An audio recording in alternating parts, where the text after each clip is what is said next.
I'm gonna go ahead and apply my moisturizer first. Like 5 drops, 1, 2, 3, 4, 5. Mix it all in there. All right, mix it up.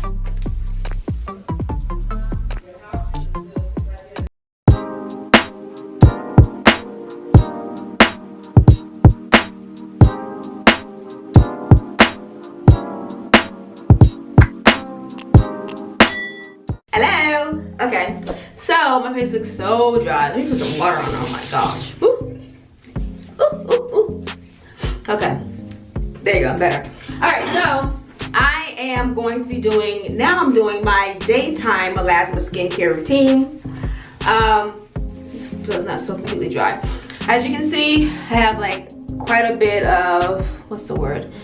I don't know, transitional skin. That's the best phrase I can think of that you can see. Like if you know anything about peeling and things like that, you can see it's starting to ripple there because I've been using a lot of retinol. Like I've been using retinol, or is it Retin A? Like I've been using the prescription grade. Let me get it, hold on. Okay, I'm back. So I've been using the prescription grade, I believe it's pronounced Tretinoin. This is prescription grade, like 10% or 0.1, not 10%, but 0.1%, which is I guess like 10%, I don't know, 0.1% Retin A. I've been using this pretty much every night on this melasma spot right here. The reason I feel comfortable doing that is because there's literally no sensation. Like the skin over here, this part of melasma right here, it's like there's no sense. Like a lot of the other skincare things that I use, if I feel a tingling sensation, then that means the skin under there, in my opinion, or my just intuition, I guess. The skin under there is, you know, fresh. The skin under there is reacting to whatever I'm putting on. So when I put all of my other actives, when I put that on this area, it doesn't feel like anything. So I've been using Tretinoin, Retin A, just a very small amount, only right here. If you see my nighttime melasma skincare routine, you know I've been using this Cispera. I'm still using this. I have like a month, like I think about a month left of using this. I think I've seen some results. I don't know, guys. Like I definitely have seen some results. It's just, you know, when you look at your skin every single day, it's kind of hard to notice. Anyway, so let me go ahead and apply this. I take this straight from the pump it on my finger, and then I go ahead and just apply it. I apply it to the area that I'm struggling with the most first, which is right by my nose. And then I apply it all to the rest of my face. You want to apply the treatments like this all over your face, so you can get like an even skin tone. You don't want to leave it miss any spots. And even like I'm sure you could see it before I put this on, there was some peeling going on down here as well. I haven't been using the Retin A on that area. I used to, whenever I would do this, I would do this area also, but I think it's a little too hardcore for this area because this area starts to burn and peel, and for some reason I always break out right here. So I don't know what that is. I need to get my hormones checked also. I'm like, oh gosh, getting old. Because I think like in face mapping, that's like your gallbladder or liver or stomach or something, I don't know. But I literally always break out, not always, but whenever I do like the Tretinoin A, I always have a pimple pop up right in these areas. I know purging, blah, blah, blah. It could be that, but I don't know. I think it's just... So now I'm gonna go ahead and set my timer for 15 minutes and let that marinate, do its thing, soak in. So, but anyway, the only natural product that I do like and I will continue to use is not even on here. This is something I got from Etsy. It's pretty much like just a honey and turmeric face mask. It's supposed to help with discoloration. That's not why I use it, because again, I don't think that it probably will. But it has helped keep my skin moisturized. Even all know honey is a humectant.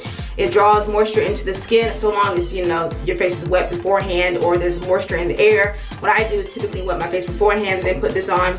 And it does give my skin some plumpness that it needs, because like I said, I'm using a lot of actives and it's been making my skin really dry. So I need to figure out how to update that. I really like to use this. This is a knockoff from the Aveeno Eczema Therapy. It's the Walmart brand.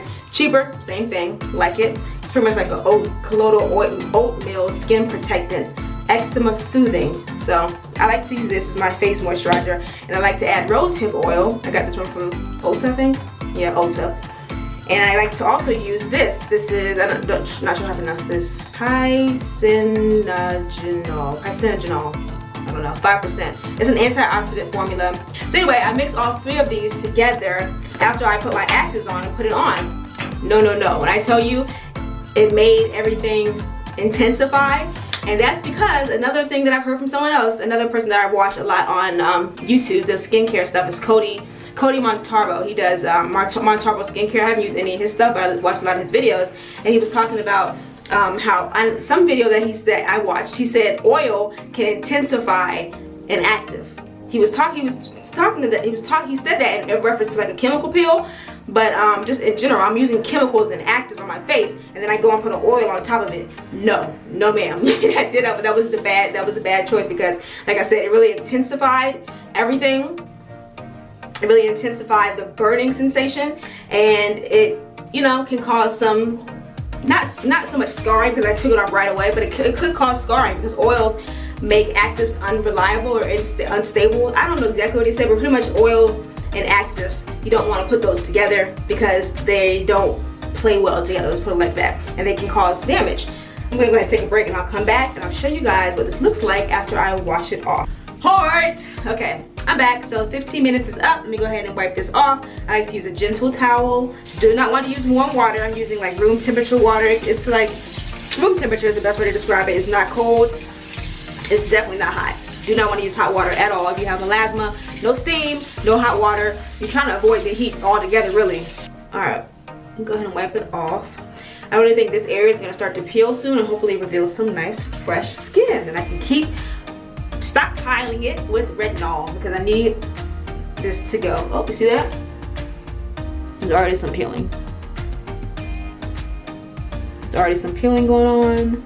This is my cleanser I like to use. I like to use this one as well, but this one does not burn at all. This is very, very, very gentle. I found this at TJ Maxx or Marshalls or something, but ever since I've been ordering it online. Love this for me. It's a cream cleanser. It's very important to use this. Like I told you, my skin is dry just naturally anyway, especially doing all these treatments. So it's very important to not over exfoliate. Like I'm already doing a lot, so I want to kind of push your skin up. Trying to fight that gravity, babes. So push your skin up. Any chance you get to, push it up. Using the, they always say cleanse on dry skin, but whatever. Use a little bit of water. I don't really need it because cleanser spreads very well on its own. Alright, now I'm going to go ahead and wash this off. Same rules apply as far as the water temperature goes. You do not want to use warm water. You want to use cold water if you want to, but really want to use room temperature water. Okay, so I just washed my face. Now, like I was saying, because my skin is dry, I'm gonna try and talk and work. Because my skin is dry, sometimes I'll apply this water glycerin spray. Glycerin is another humectant. You can kind of draw moisture into your skin. I don't want to put too much on because I'm gonna put products on after it. I don't want my face to be too wet. So I kind of like to focus it on my eyes because my eyelids get dry. And yeah, so I put a little bit of that on. And this is what, like I said, this is where I get confused, because what I was doing previously was I was applying this. This is the RE Pigment. This is from the Ordinary brand, one of their brands. So Deciem is the country. Deciem is the company. This is another one of the brands from Deciem. So the Ordinary is a brand from them, and this is Noid, which is like their higher end brand. So this is the Pigment Correcting Multi-Pathway Brightening Serum. But apparently there's no cysteamine, or there's no cysteamine in this. So I don't know why they smell similar. But it smells like feet. That's what they smell like, funky. They smell like feet. but I am gonna go ahead and I think I'm gonna, because my skin has been dry, I think I'm gonna go ahead and apply my moisturizer first, which is my Rose Hip, this moisturizer I told you guys about, and this antioxidant formula. I'm gonna apply this first and give that time to dry, because when I do that first and give it time to dry, I don't have that same reaction as if I apply it after I put all my actives on. So I have to give it time to dry first. Boop, boop, like 5 drops, 1, 2, 3, 4, 5. The Rose Hip, about 6 drops of that too. 1, 2, 3, 4. I don't really count it, honestly. I just kind of mix it all in there. So I put all 3 of it in there together. Oh, come on now. This stuff is not cheap. Splashing it. All right, mix it up. And this stuff is so moisturizing. I put it over my eyes. I put it all over my entire face, my lips, everything. Because my skin is dry, I need to make sure it's moisturized. So everything will work better if your skin is moisturized. It's amazing. And my skin looks good. Like I go through this like my skin looks so crazy because I'm doing so much to it, but it looks decent. It doesn't look the worst. So yeah, this is my skin after I moisturize it. And I have to wait like 10 minutes, and I just need to put in some hair product. So let's go ahead and do that. Let's get to the hair. So while I wait for my moisturizer to absorb, I'm so ashy. I didn't put any lotion on because I'm gonna do my what's it called? My laser treatment today. My hair is just dry. So I'm going to use, there's just water and like olive oil and a little bit of conditioner. There's not much of anything yet left in here. And then I'm going to use this TGIN Honey Miracle Hair Mask to deep condition my hair. And I'm probably also going to use some olive oil. Good old olive oil. So let's go ahead and just spray it up. This spray is gone. Come on. Perfect. All right. So when I deep condition my hair, I like to make sure that it's moist first. You know, put some water into it first. And then I go in with, I like to section it. It makes it easier. It's very important. That way you can make sure you get all the strands coated. The middle of my hair is a problem child. It's just problematic in the middle of my hair. So I was putting this product in here. It smells really good. It smells really good. Like really good. So I'm just gonna go ahead and apply it to the length of my hair. All my hair from scalp to the ends.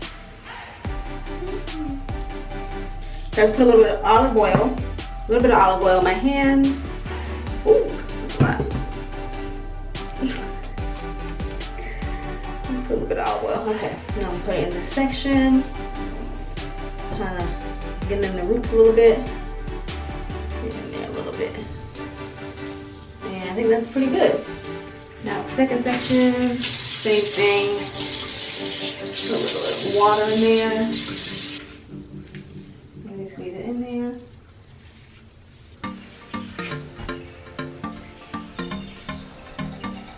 Squeeze it in, make sure it's getting everywhere. Make sure it's getting all up in there. I don't know why I was putting in these bantu knots because I can't wear my hair out like this. So, okay, the bun in the back. This is what my length is looking like. Ooh.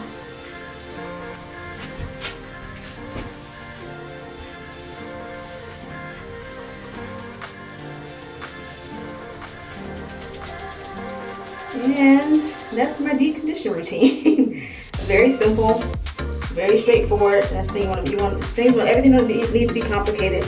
Keep it simple. Make sure you actually do it. Like sometimes when things are too complicated, it's like I don't want to do that. Too many steps. So yeah, that's my deep condition routine.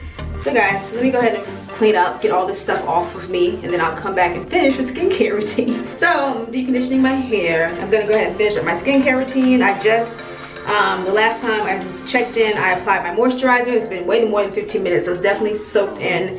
Now my next step is to apply my pigment correcting serum. This is, I think it's working. I don't know, I trust this brand, Decium or Noid. I use a full dropper full. Oh crap. Not wasted liquid gold now. Because the liquid is gold color. And it smells like feet. Gross. Okay, so I apply this all over my face, focusing where I have melasma, where I need to see results, which is also my forehead, my cheeks, my upper lip, which is where I first got. I got melasma on my upper lip when I was like, really I was probably 12, so this is gonna be the longest to get rid of. This has been there for a long time. Over the summertime it gets crazy bad, and it's getting better now because I'm working on it. But goal is to permanently get rid of it. To have that nice red flesh color, that's what you want your skin to look like. It's been probably 5 to 8 minutes since I applied the pigment correcting serum. Now I'm gonna apply my last two serums.